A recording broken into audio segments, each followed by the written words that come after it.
जय माता दी, जय महाकाल।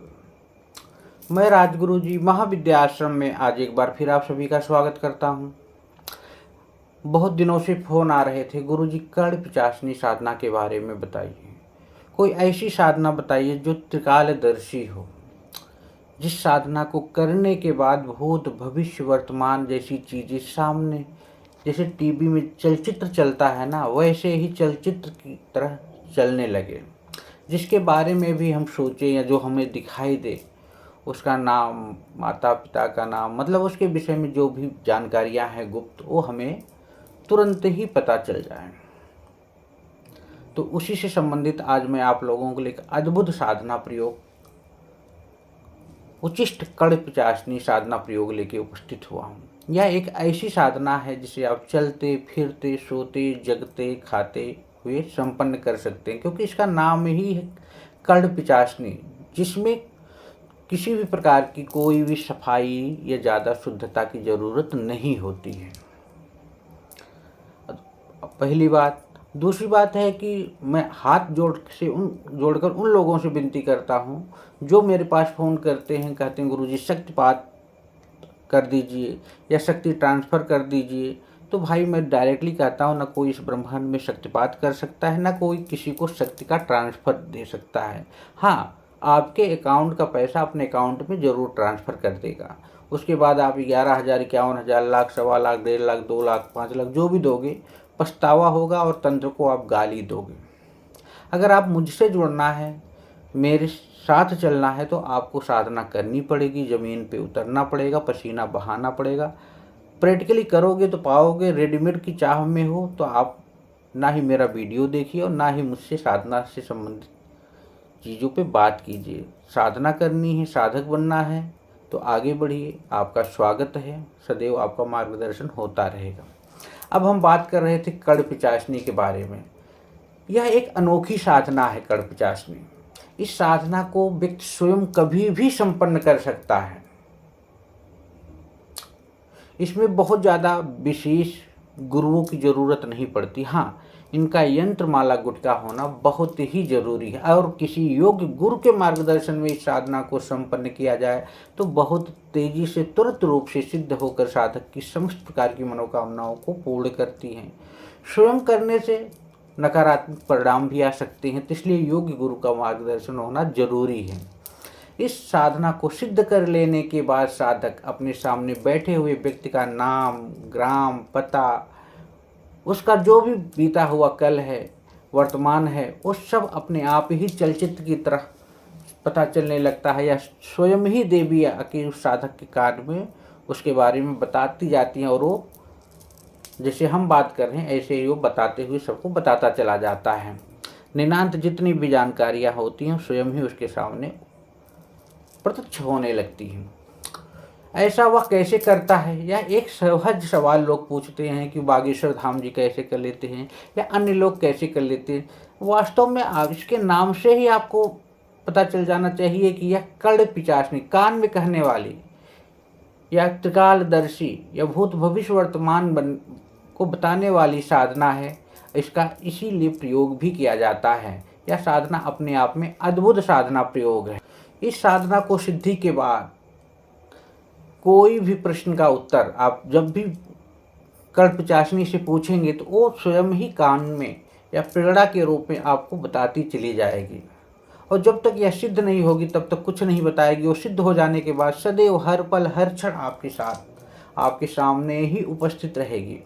मंत्र की सिद्ध से वश में आई कोई भी आत्मा कान में सही जवाब बता देती है, चाहे कर्ण मातांगी हो, कर्ण पिचासनी हो। उसी तरह बहुत से लोग कहते हैं कि गुरुजी अगर हम ये साधना करते हैं तो बहुत से लोग कहते हैं कि आपको पैशाचिक योनियों में जीना पड़ेगा, आपकी कभी मुक्ति नहीं होगी, मोक्ष नहीं होगा। ऐसा गलत है। भूत प्रेत डाकनी शाकनी ब्रह्म पिचास जिन जिन्नात जो भी तंत्र की डामर तंत्र से संबंधित इतर योनियों से संबंधित साधनाएं हैं, इसमें न किसी प्रकार की कोई मोक्ष की बात आती है कि मोक्ष नहीं होगा। मोक्ष भी होगा और ना ही आपको पैशाचिक योनियों में भोगना पड़ेगा। अगर ऐसा होता तो भगवान शिव के जो गढ़ हैं, ये भूत प्रेत डाकनी शाकनी ब्रह्म पिशाच ही तो हैं। आपके जो पितृ हैं वो भी तो पैशाचिक आत्माओं में पितरों के रूप में टहल रहे हैं, जिसे पितृदेव कहते हैं। आत्माएं, अगर वेद कहता है कि आत्मा ही परमात्मा है और परमात्मा का अंश ही आत्मा है, तो सबके अंदर विराजमान है, वो कैसे पैशाचिक हो सकता है? तो यह गलत है। और लोग डराते हैं, धमकाते हैं, इसलिए क्योंकि वो ट्रांसफ़र के नाम पे आपसे पैसा लूटना चाहते हैं। उन्हें पता है कि आप नहीं करोगे, आप हर आदमी सोचता है सरलता से मिल जाए, क्योंकि पैसे का घमंड हर आदमी को है, तो उसी का फ़ायदा उठा लेते हैं। वो डराते हैं, धमकाते हैं, फिर कहते हैं कि अगर आपको है तो मुझसे संपर्क करो। अरे भाई, क्या आप ही साधना करने के लिए बने हो? कोई दूसरा नहीं कर सकता? तो क्योंकि आपकी ब्रेन का वॉश नहीं करेंगे तो आप उनसे संपर्क कैसे करेंगे? अब रही बात पारलौकिक शक्तियों को वश में करने की, यह विद्या अत्यंत ही गोपनीय और प्रमाणिक रही है, क्योंकि साधना को जान लेने के बाद कोई किसी को बताना नहीं चाहता है। और दूसरी बात, मैं एक और चीज़ कहता हूँ, कभी भी कोई भी साधना करो तो आजमाने के लिए मत करो, क्योंकि जब आप किसी देवी के मंत्र का जाप करते हैं तो उसका आवाहन हो जाता है और फिर वो आती है तो उसको उचित आसन देना जरूरी है। इसलिए उनका यंत्र माला गुटका होना आपके पास नितांत ही आवश्यक है। और जो मैं आज साधना बताने जा रहा हूँ आप लोगों को कड़पिचाशनी का, इसमें आप सोते जगते खाते पीते कर सकते हो, कोई दिक्कत नहीं, माला को गले में धारण करके। यह प्रयोग 11 दिन का है, मैं तो कहूँगा 21 दिन या 51 दिन का करो तो ज़्यादा अच्छा है। हाँ, चलते फिरते करना है तो आपको कम से कम 1 से 1.5 महीने का टाइम लग जाएगा सिद्धता प्राप्त होने में। अनुभूतियाँ तो आपको हफ्ते 2 हफ्ते 3 हफ्ते में ही होनी चालू हो जाएंगी। और साधना करनी है तो 16 दिन या 11 दिन या 21 दिन। रात के समय, अगर रात साधना कर रहे हो तो रात के समय यंत्र को सामने स्थापित करके चावल से एक त्रिशूल बनाएं और उसके सामने घी का दीपक जलाएं। तेल का भी जला सकते हैं, कोई दिक्कत नहीं है। उसके बाद जो मंत्र बता रहा हूँ उस मंत्र का आपको जाप करना है। हो सके तो आप 11 माला करें, अगर नहीं हो सकता है तो आप इसे 7 माला या 6 माला या 3 माला भी कर सकते हैं, या चलते फिरते भी कर सकते हैं। तो उसके बाद मन ही मन इस मंत्र का जाप करना है, चिल्ला के जाप नहीं करना है। साधना के समय भोजन हल्का करें, काला वस्त्र अगर हो धारण करें, अगर नहीं धारण कर सकते हैं तो जितना कपड़ा आपने पहना है उसमें एक काला रंग का होना चाहिए। स्त्री से बातचीत थोड़ा कम कर दें साधना काल में। मन क्रम वचन से शुद्धता अगर रखने की कोशिश करेंगे तो उत्तम है। और भी जो है मैंने आपको बताया है कि यहाँ झूठ से संबंधित है और ज़्यादा तामझाम नहीं करना है, लेकिन थोड़ा मन क्रम वचन से शुद्धता होगी तो साधना और तेज़ी से सिद्ध हो जाएगी।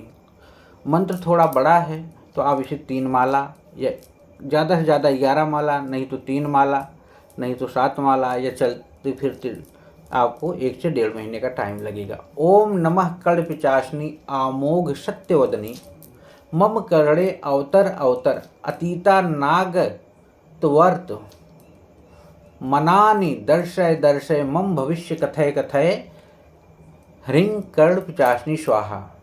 और एक मंत्र और भी है, बहुत छोटा सा मंत्र है। अगर आप इस साधना करना चाहते हैं तो आप हमसे या हमारे महाविद्या आश्रम से भी संपर्क कर सकते हैं। अगर आपके आसपास कोई योग विद्वान है तो आप वहाँ भी संपर्क कर सकते हैं, उनके भी मार्गदर्शन में साधना कर सकते हैं। इसमें यंत्र माला गुटका की ज़रूरत है, उठते बैठते सोते जगते भी कर सकते हैं और किसी प्रकार का कोई डर भय नहीं होता। इसलिए निश्चिंत होकर साधना करें, साधनामय बने, आगे बढ़ें। जय माता दी, जय महाकाल।